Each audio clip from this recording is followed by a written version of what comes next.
Dear friends and colleagues, good morning.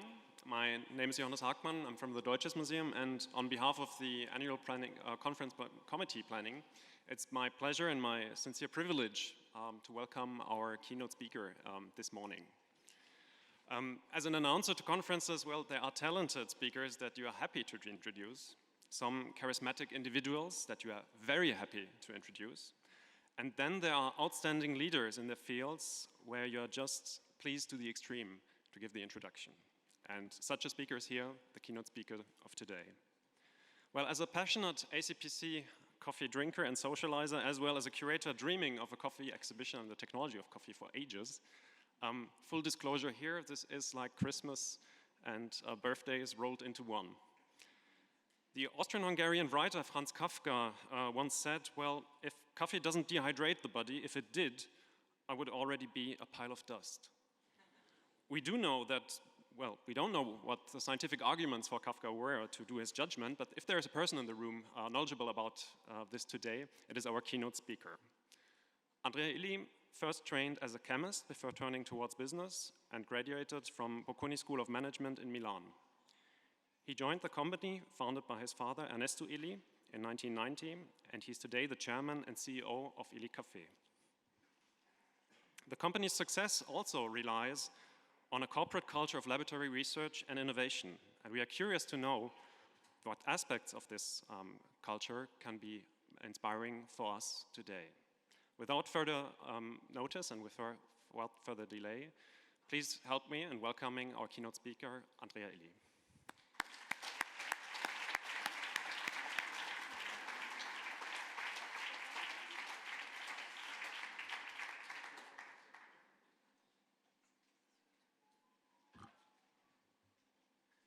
So good morning, and thank you for this kind introduction.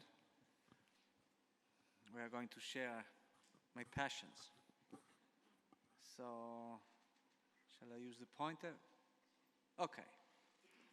So we are going to speak about the dream of coffee, because I understand that you are talking about food and inspiration. So nothing better than coffee for inspiration. And there are reasons, there are two things that inspire. One is the pleasure, is inspirational by itself, and then caffeine. So you get a prolonged inspiration because first the pleasure with an Illy espresso, and then you have the caffeine effect, which lasts for long. So coffee by itself is a dream product. It's exotic, it's the official beverage of culture. For this reason, because it's inspirational, it has inspired the best creative people in literature, in the arts, since the beginning of consumption, which started 4 centuries ago. Coffee came to Europe through Turkey, and from there to Venice and Vienna at the same time. And it took ground thanks to culture, precisely. So it has always been, since the scientific revolution and Illuminism, the official beverage of culture. Nowadays, we give it for granted, but it's still the official beverage of culture. Used to be more, as we will see, as a commodity, so it was more the caffeine kick. Now it's much more aesthetical and experiential. Within this industry, which is quite large because it's a 165 billion US dollars industry in the world with 100 million workers employed in the coffee industry, Illy has a dream. Illy has been founded by my grandfather, Francesco Illy, who was Hungarian. He went to Vienna very young and he fell in love with coffee. And then he came to Trieste, which is not too far from here, but still there are no bridges. There are still people in the world who think that there is a bridge between Trento and Trieste, because this used to be the most important city belonging to the Austro-Hungarian Empire before the war. But we have this vicinity which is more cultural than, let's say, geographical. So Trieste is the top of the Adriatic, is a very nice town. And there he found the 3 loves of his life, the city of Trieste, his wife, and of course the possibility to make coffee at an industrial level, because Trieste used to be at the time the official port of the Austro-Hungarian Empire. So most of the coffee arriving in Europe was coming from there, also thanks to the vicinity, geographical vicinity with Venice, and still is a capital of coffee, Trieste, today. So with this dream, the dream was to serve the greatest, to offer the greatest coffee to the world. So with a very clear idea, I'm going to do the best coffee in the world and sell it in the entire world. And with this dream in mind, the company was started. And this dream shaped the mission of the company, which is to delight lovers of goodness and beauty all over the world with the best coffee nature can provide, enhanced by technology and beauty and the arts. So we have a very clear mission, very clear geographical scope. As a matter of fact, Illy is the most global coffee brand in the world, present in more than 140 countries. It's not the biggest, but we are the qualitative leader, not the quantitative one. So, and there are these three clear pillars of the mission, which are the best coffee nature can provide, technology, and which we will see, and the arts. With this mission in mind, the vision is to be the point of reference of the coffee culture and kind of the thought leader. This is what we should be as a perception. So as a consequence of this mission, of course, everything has been designed in order to elevate the quality, starting from technology. And as a matter of fact, out of 8 radical innovation in the coffee sectors in the last century, 3 came out from our laboratories. This is the reason why myself, I'm a chemist as a background, and Illy is probably number 2 or 3 in the world in terms of intellectual property. So this is the Eletta machine that is now exhibited at the S.p.A, which is the mother of the high-pressure espresso machine. So my grandfather, in 1935, patented this system, which was the first high-pressure espresso, with introducing the same technology that everybody knows in the world today. And the other, let's say, revolutionary technology for the time was pressurization, which consists of in packaging the coffee in inner gas under pressure, in order not only to preserve, thanks to the inner gas, but also enhance the flavor of coffee. And last but not least, in order to facilitate the preparation, the very first portioned coffee, single portioned coffee, has been innovated by my father in this case. The company now is, as I said, in more than 140 countries. It's present in 100,000, even more, retail spaces. Serves nearly 7 million espresso every day. It's not too big, it's around 1,000 employees, it's probably a little bit more now. Still based in Trieste, where we have our heritage. So, shall we try to contribute to this dream of coffee? But the idea is that the dream could be even bigger, because can coffee contribute to a world of beauty and a world of goodness, and through that to happiness? Let's see. So the quest of goodness. Coffee was able to undergo a positive revolution in the last 25 years. It used to be a commodity, now it's also a specialty. There is much more, let's say, positiveness around coffee now compared to what used to be. As a matter of fact, with this positive revolution, we started in the United States, inspired by Italians. Not surprisingly, all this specialty coffee that you can find in the world are Italian sounding. Thanks to this revolution, coffee was able to develop these 3 virtues: pleasure, health, and sustainability. Pleasure is about not only quality of the raw materials, because the quality did increase substantially. There is more product offering. You can discover a lot of single origins, preparations, recipes, unique coffees. There are much better technologies for preparation around, and the places are more experiential. So all in all, the pleasure content of a cup of coffee is much higher now than it used to be. A second virtue is health. 2/3 of the consumer 25 years ago were thinking that coffee was maybe so-so for health.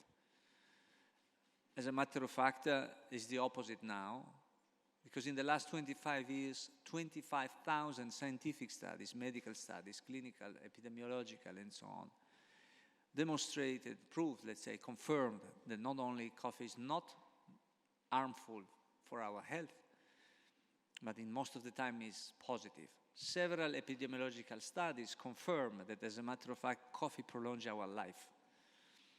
There are 3 categories of positive, let's say, effects of coffee on human health. One is related to the effects of the caffeine on performance, alert, creativity, mood, etc., etc. Coffee is also one of the most important contributors in terms of antioxidants to the Western, let's say, society, the diet in the Western society. So if you average what you eat and then multiply by the quantity, you find out that probably the most important contributor of antioxidants is coffee, which of course has some results in terms of prevention of several diseases, including cancers or cardiovascular disease and so on. And the last discovery is that coffee is the most effective preventative cure against the elder age diseases. Diabetes too, but most of all, the degenerative disease, including Alzheimer, or starting with Alzheimer and Parkinson. So drink coffee, you will, particularly espresso, and you will live longer. Just slogan. If you drink Illy, we will also live happily. So sustainability is the third virtue. Let's talk about the economical, social, and environmental sustainability. Situation was able to improve in the last years. Not only in this graph, you can see this is the consumption. You see that it did the compound average growth of the coffee consumption in the world did increase substantially. As a matter of fact, it did the quadruple relatively to the demographic increase. It did the quadruple in the last decade compared to the decade before.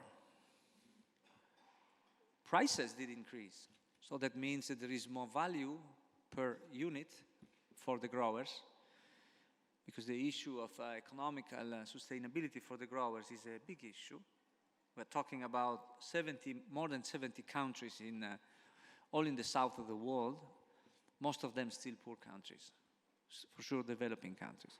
And last but not least, in terms of productivity, as you can see, the productivity did increase substantially. So that means that we have been able to produce 50–60% more coffee in the last 20 years with no extra land, the same amount of hectares. So these are good conditions for sustainability. Social sustainability, as a consequence of the previous chart, did improve. But these indicators of the Human Development Index is not reliable enough, because who knows? First, we are talking only about countries and not the specific communities producing coffee. And second, who knows which is the reason why this human index did improve. But experts who travel the coffee growing countries since decades, they can testimony that yes, the social development did improve very much to the advantage of the growers. And last but not least, the environmental sustainability. Coffee is a good crop. If you consider, compare with most of the other agricultural products, coffee is in the best agronomical practices and best industrial practices for the transformation. Coffee is pretty good, both in terms of carbon and water footprint and waste management. So it's not, let's say, so harmful for the environment. So with all this in mind, as I said, the positiveness of coffee was able to grow and to create more sustainability. Of course, the three: sustainability, economical, social, and environmental, they are all intertwined. There is a threat because the global climate change is threatening the coffee agriculture in two possible ways. The first is the fact that the temperature are, let's say, much higher now and too high for what is necessary for the coffee agriculture, and then water security, either droughts in certain regions in certain periods, or excessive rains, which cause diseases and different problems. So this is an issue to be addressed. It's a big threat, because the worst estimate is that by the end of the century, with a continuous temperature increase to minimum 2 degrees, let's say between 2 and 4 degrees, which is the Intergovernmental Panel of Global Change best, let's say, forecast. With this forecast, more than 50% of the current land, the land currently suitable for coffee agriculture, will not be suitable anymore. Well, so half of the land, and probably if we extrapolate the compound average growth rate of the last 3 decades, by the time of the end of the century, we would need to produce 3 times as much coffee as today. This is quite a challenge to be addressed, because, of course, producing 3 times more coffee with half of the land with better, more sustainable practices will not be an easy journey. And this is important because since mass agriculture production of coffee started 4 centuries ago, everything did evolve in a linear way. This year we will have a discontinuity. Not this year, this century. We will need some dramatic changes in order to continue to produce. So we did hire Jeffrey Sachs, who's the most, let's say, recognized expert in sustainability, to create a model that will be presented at the Expo at the end of September. So with that, Illy. What does Illy try to do? Illy's value in this search of goodness, values. We have 2 values. One is a passion for excellence, which we understand as love for goodness and beauty. And the second, which is even more relevant for goodness, is ethics. Because goodness is not only about sensorial goodness. It's about truth and ethical goodness. So it's about sensorial goodness, it's about physiological one, the impact of, let's say, the nutritional goodness, and last but not least, the ethical one. So we understand ethics as long-term value building through sustainability, transparency, and personal development. As a matter of fact, as a consequence of this value, Illy is a stakeholder company, not a shareholder one. The aim is to be a social institution, is not to be a profit machine. Companies do have a clear responsibility in the society. They are responsible for 90% of the employment, 90% of the innovation, 90% of the investments. So we shall see the big picture when we speak about corporations, not the bottom line only. So the stakeholders are, first of all, the consumer, because we are a private company. And because we are private, the real owner is the consumer, because it's the consumer who generates the cash flow and the resources for the company development. So they own the company, let's say, metaphorically, but they own the company. Customers are our partners in delighting the consumers Then we have our talents, which are first talents and then suppliers, a little mistake. Talents, without talents, we wouldn't have delighted customers or consumer. And without the suppliers, we wouldn't have the best coffee in the world. Then communities, all communities, and last at the bottom, supporting the company, the shareholders. For all these stakeholders, we try to pursue the triple bottom line, so the economical, social, and environmental sustainability. The environmental sustainability through the principle of shared value. Yes, the corporation, the company has to create economical value and share this value evenly between the shareholders. Social sustainability through personal development, which means mainly education. This is why Illy created a university of coffee 15 years ago, with now an average of 30,000 participants every year. This year will be more due to the Expo. And this University of Coffee is organized in 3 departments, one for the coffee growers, one for the professionals of the hospitality, and one for the connoisseurs, consumers willing to become coffee experts. And last but not least, the environmental sustainability through the principle of respect, which means no pollution, no waste, and using renewable resources. So with this in mind, if the dream was to offer the greatest coffee to the world, the greatest, the best can be only one. So we decided to go as a only, let's say, colleague in the industry in the world with only one coffee, the Illy blend. Unique because the best can be only one, and the blend because by blending you get more complexity, you get more balance, and you get more consistency. Because of course, coffee is a natural product that could be up and down in quality from one year to the other. By blending, we can maintain a very standardized and consistent quality level throughout time.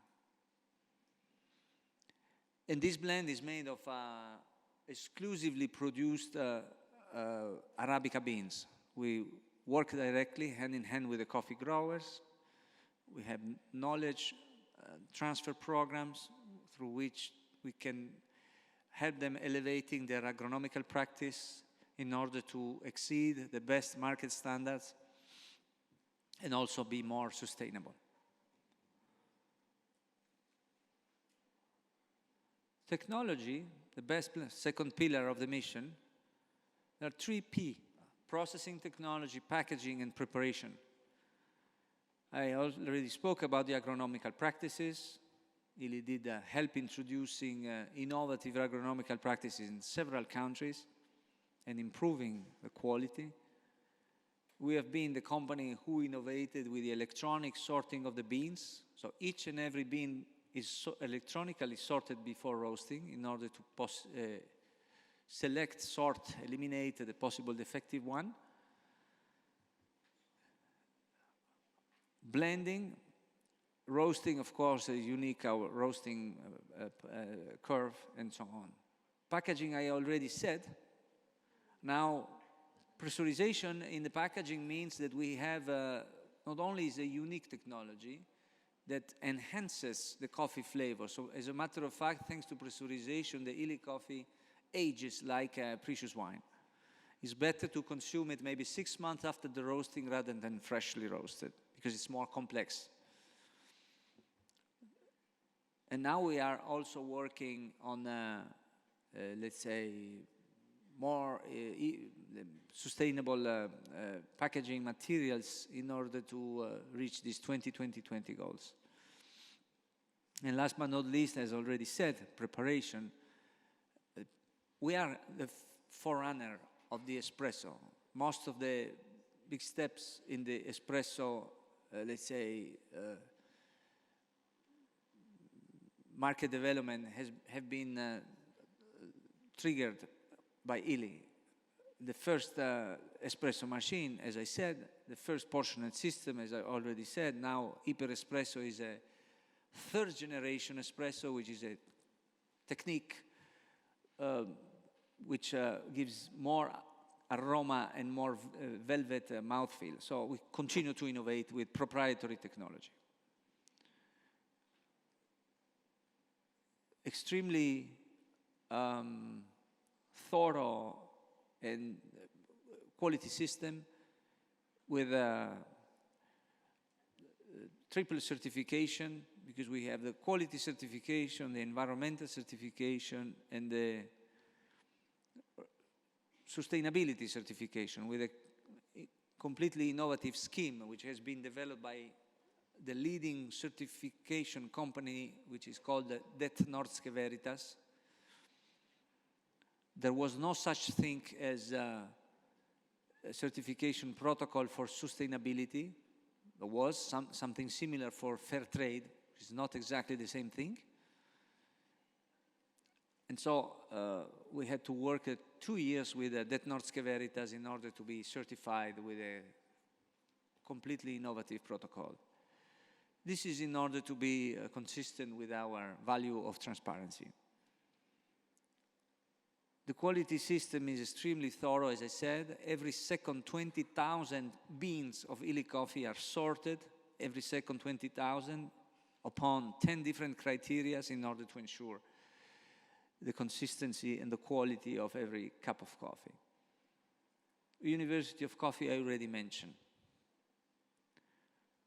So we spoke about goodness. We spoke about the dream. We spoke about goodness. What's about beauty? Beauty is an enhancer.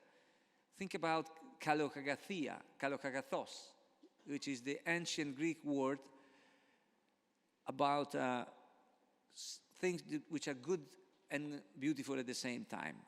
As a matter of fact, beauty communicates goodness implicitly, because we are genetically predisposed to recognize through the eye what is good for us. This is not surprisingly, sight is the most developed sensorial channel with 33 million times in terms of bit per second taste. So for sure it helped us understanding, if only I could give a speech like this with one image, I could be much faster. So the beauty stays in the paradise of coffee. The paradise of coffee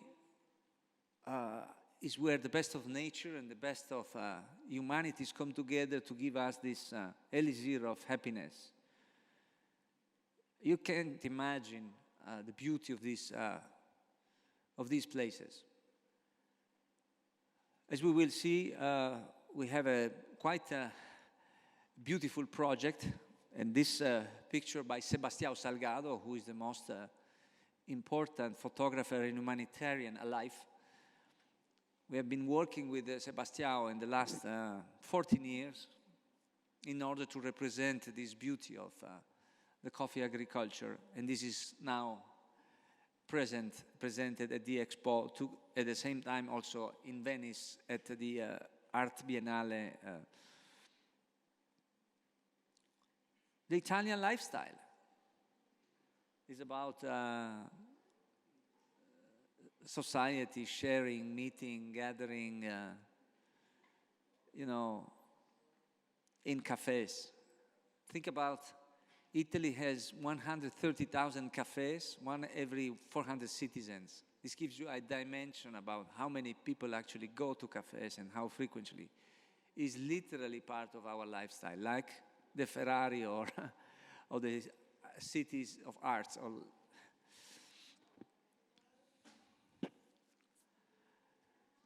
Kalokagathia, making coffee more beautiful, enhancing, metaphorically thinking about coffee as a body with a nice dress. This is a wonderful cap by William Kentridge that we did within the Illy art collections, because Illy, as a matter of fact, is an art operator. The Illy collections, the artist cap, are now the largest art item collection in the world. And of course, they helped changing the personality of the brand to such an extent that we ended up deciding to change the brand, the logo of the company, to this piece of art that you can see here. This is a painting by James Rosenquist, and who is one of the, the foundational members of the pop art in the 60s. And this makes Illy to be one of the few, probably the only one, brand with a logo which is a painting. It's not a piece of graphic design, it's really a painting. Design, from the arts, of course, beauty did contaminate all the rest of the, let's say, brand representation that we do, and most important, the packaging and the machines. So these are this is just a picture of the, let's say, keyboard of our Francis machines, which are, so can the dream bring us to happiness through goodness and beauty? Let's talk about happiness, because this is really the most important part. We are living in an unsustainable world, systemically unsustainable, because the economy is unsustainable, because it's not growing anymore since more than 10 years. And if you see some growth, it's just because the public debt is increasing. All states, all nations are pumping money, printing money in order to create some artificial economical growth. But as a matter of fact, the horses doesn't naturally drink anymore. We are in the consolidation phase of the CTI era, and the contribution to the productivity increase of the CTIs is not such anymore to contribute substantially to a dynamic, let's say, economical growth. Of course, piling debt and not reducing debt is not exactly the definition of sustainability. Social unsustainability. There are so many unbalances. Yes, there are still 800 million people living in hunger. Yes, there are entire regions like Africa with enormous problem of poverty. Yes, there are many countries and regions where there are still unacceptable, let's say, intolerance. And you can see all this every day a little bit worse by reading the press, particularly here in Europe. We have the boat people. Every day there are thousands of people trying to cross the Mediterranean from North Africa in order to reach some hope. It's really a disaster. And this is just Africa. And last but not least, environmental unsustainability. We had an enormous,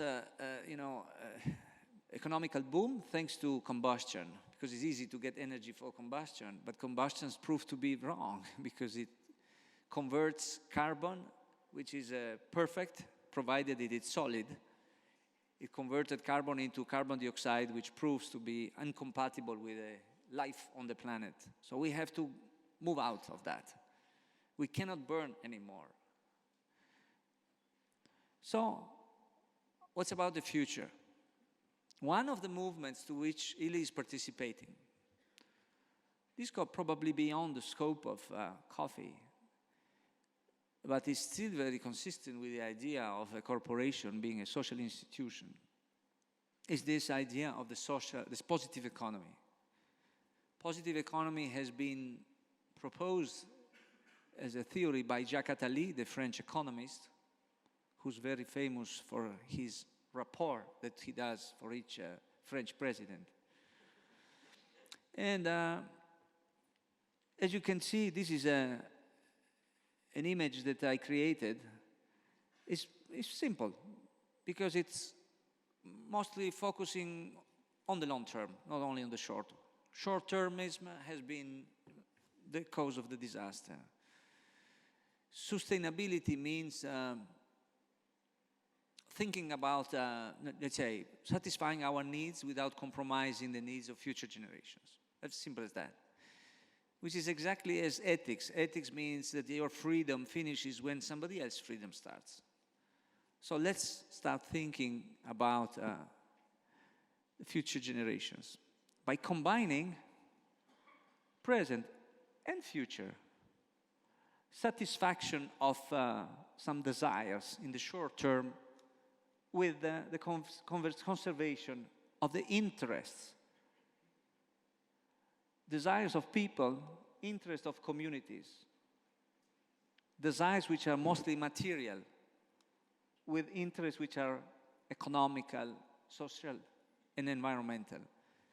If you find a way to combine, you get this symbol of infinite, which represent, the positive economy.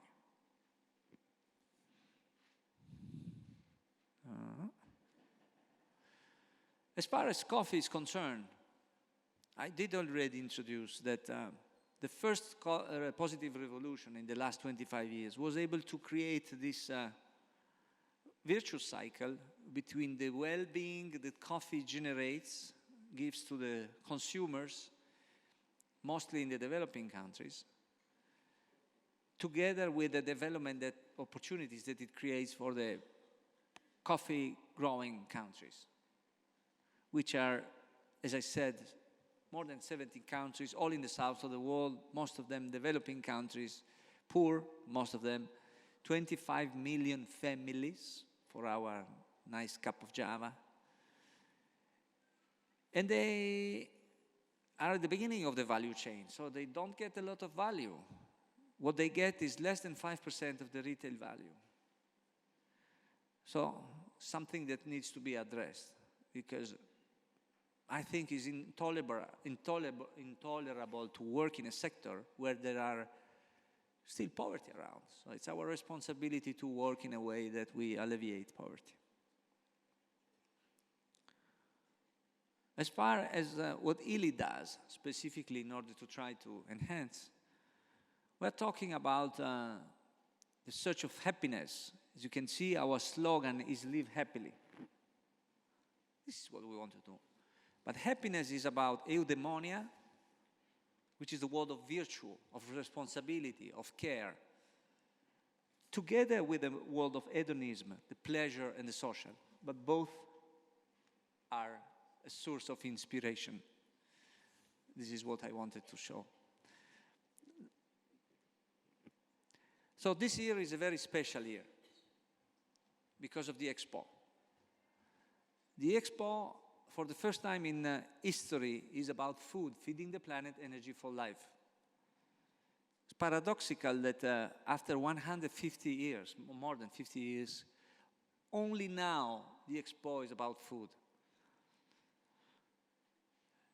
Italy has been chosen because it's the worldwide champion of the trilogy food, wine, and coffee. And this is creating the opportunity for the greatest celebration of coffee in all times. I have the honor to represent also the International Coffee Organization, which is the sole organization of the United Nations for the coffee management and coordination. At the ICO, I chair the Promotion and Market Development Committee, and when we heard about the Expo, we immediately put as a priority to go to the Expo. And on another chapter, let's say, Illy was able to be appointed as a curator of the coffee cluster. The coffee cluster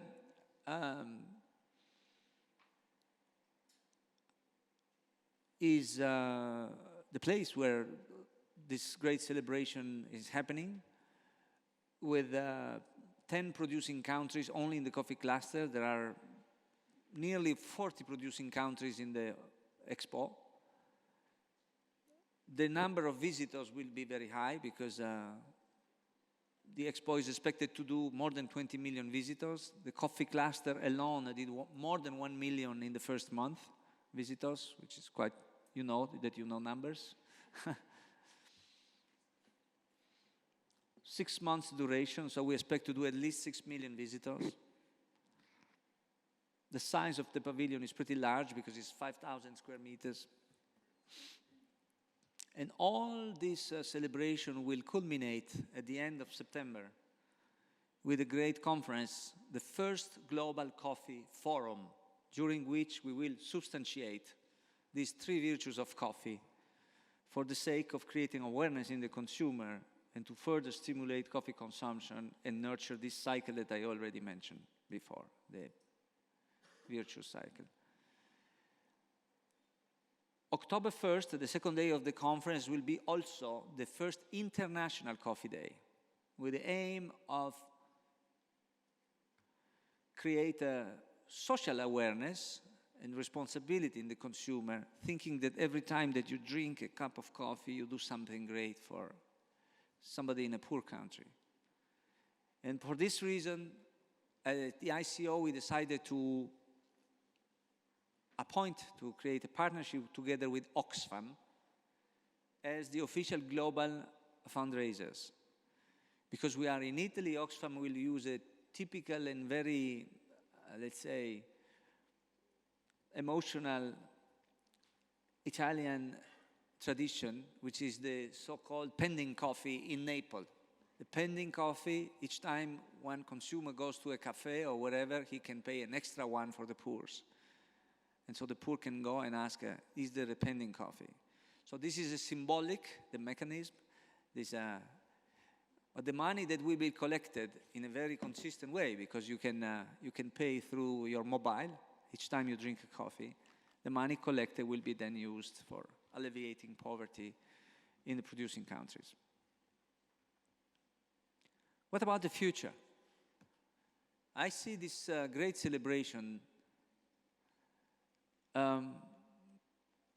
as a terminus, a place where we can celebrate the success of the last 25 years, but then start again with a new revolution. Because if we have been able to have a first revolution from commodity to specialty and add to the pyramid of consumption a new segment, which is the specialty coffee, there is no reason why we should not add a new segment, which is the one of excellence. In a path similar to what did happen in wine in the last decades. You cannot drink, I know that you have been yesterday in a winery to have dinner and a nice evening. You can hardly find 2 bottles of wine which are the same, because the differentiation, product differentiation in winemaking now is completely crazy, I mean.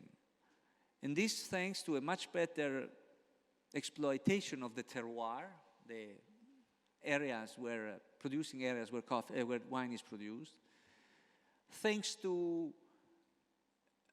an incredible diversification of the agronomical practices, and also thanks to many more cultivars. How many cultivars are used, how many wines are produced in the world? All this is still an open field in coffee. It can happen exactly in the same way. The most precious wines are luxury wines because they are collection wines, but because they can age even decades or even a century. I've seen century-old wines. Coffees will not be so extreme as in wine, but still there is an enormous amount of value, of relevance, and connoisseurships that we can create centered around an excellent cup of coffee. And through this, the value added, the consumption, the average price consumed, everything will trade up. And even if they remain at the first, let's say, step of the value chain, the growers in the south of the world will be able to get more money. So I think we have a video now about the presentation of the coffee cluster. Can we start with the video? Thank you.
So this was the coffee cluster before it did open. Now it's open. It's absolutely consistent with what we have been able to see, but it's better to go physically. You can find the virtual coffee cluster also online, where you can navigate. And at the coffee cluster, we do represent the past, present, and future. This is the concept of coffee through the relevant dimension, the product from the plant to the cup, the coffee culture, coffee being the official beverage of culture, and exoticism through mainly the images of Sebastião Salgado, which is probably the highest cultural representation of the coffee culture ever done. So I see you in Milan at the Expo. For those who didn't visit yet, I promise it will be a great experience. As far as the narrative, that what I try to summarize in 45 minutes, you will be able to find all that in the book that I printed for the special occasion, together with Vittorio Bo of Codice Edizioni, who is in the room today. As a matter of fact, the topics, let's say, organization in the book is the same as you have been able to experience here during this lecture. We talk about many more topics. We talk about chaos, we talk about complexity, we talk about, many other aspects in the book. So far it's only in Italian, but by September it will be also in the other languages. Thank you very much, and I'm at your disposal for any questions.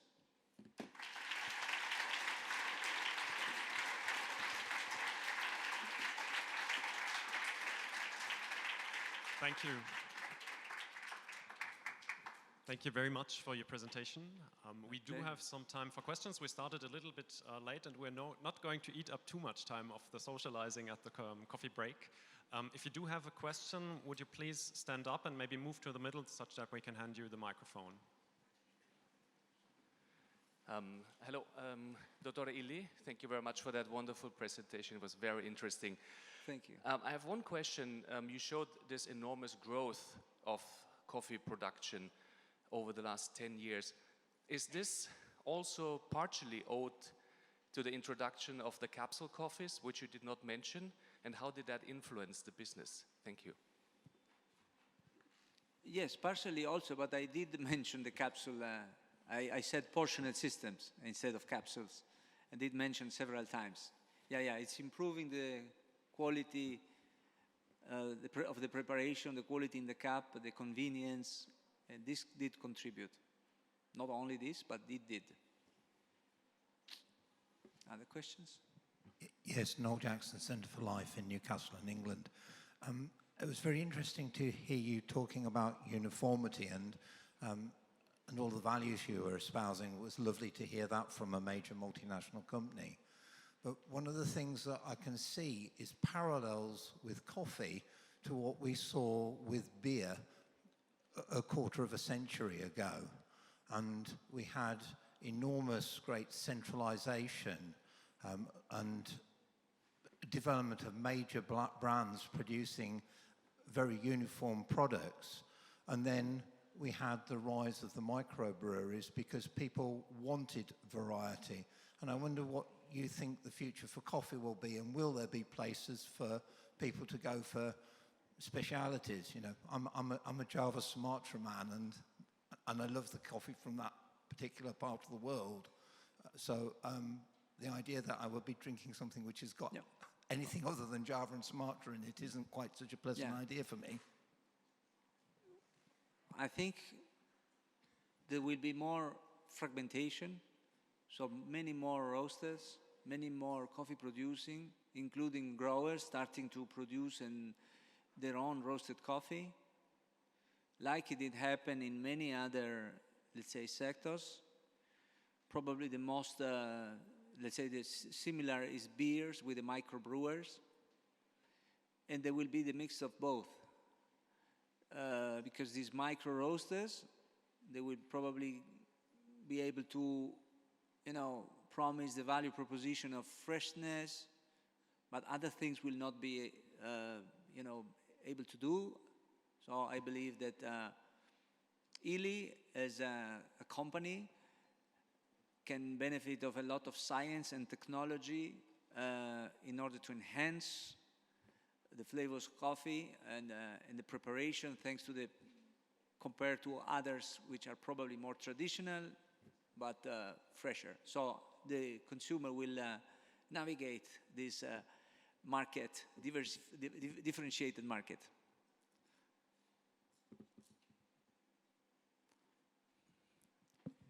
Yeah, well, yeah, I'm Andreas. I'm a passionate tea drinker. And the question is, when you travel for the US, for instance, 20 years ago, it was a coffee wasteland. When you go to Asia, I was very happy to have a good cup of tea. So how do you explain, I think, that coffee culture could be brought to US, wasteland, and to Asia, where you can find in every corner, actually, a coffee store? Well, the world is getting global. We all know that. And globalization doesn't globalize only the economy, it also globalizes culture. So there is a cross-fertilization. We, Western, are definitely more Asian-minded in also our food, let's say, that we eat and others, and the same is true in Asia. So we consume more Asian food, and in Asia they consume more Western products. Coffee is part of the Western consumption occasion that the Asian can enjoy. So it's not replacing tea; it's adding, let's say, a new experience to the Asian consumers. And this is why also the per capita consumption of coffee in Asia is still low. So you don't need to replace tea altogether. You simply add coffee.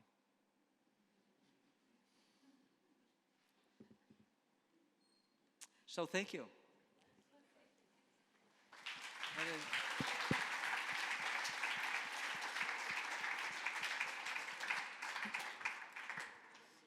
Before you all leave, I have a little message for you. You probably found this in your delegate's bag.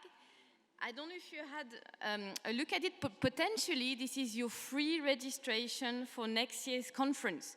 It's your competition card, and you have the chance to win a free registration for next year's Ecsite conference. Have a look. It's linked with the Business Bistro, and don't miss this opportunity. Thank you.